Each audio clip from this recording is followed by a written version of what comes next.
The real history of the Soviet Union's use of captured German Panther tanks is a blend of remarkable battlefield ingenuity and grueling logistical frustration. While the cinematic narrative of a single tank performing pivot turns to dodge bombs and utilizing special chromium armor is a dramatization, the strategic reality began during the Battle of Kursk in 1943.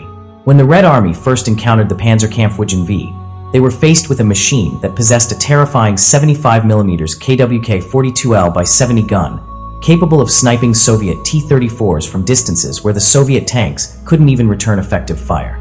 Recognizing the tactical advantage of this weapon, the Soviet High Command issued orders to capture, repair, and redeploy these vehicles whenever possible.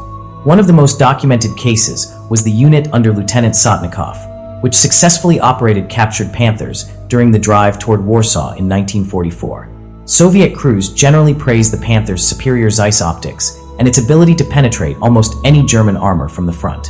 However, the special armor, mentioned in legends, was actually a double-edged sword.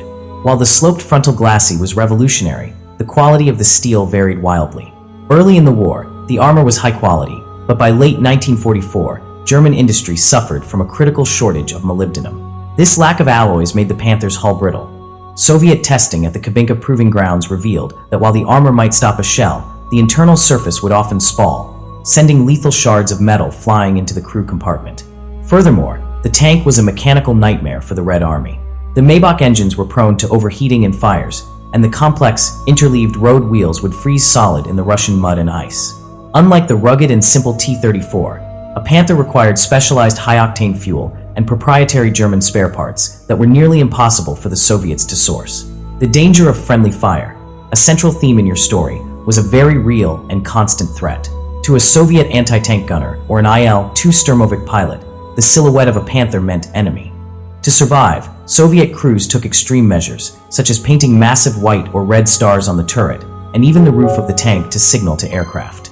The anecdote about using a red flag is grounded in actual Red Army procedures, as flags were often the only reliable way to communicate with pilots in an era of unreliable radio contact. Ultimately, the Soviets did not view the Panther as a long-term solution, but rather as a mobile laboratory.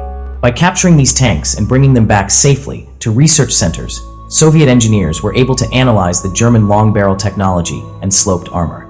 This research directly influenced the design of the IS-2 heavy tank and the legendary T-54 or 55 series, ensuring that the Red Army stayed ahead in the technological arms race of the mid-20th century.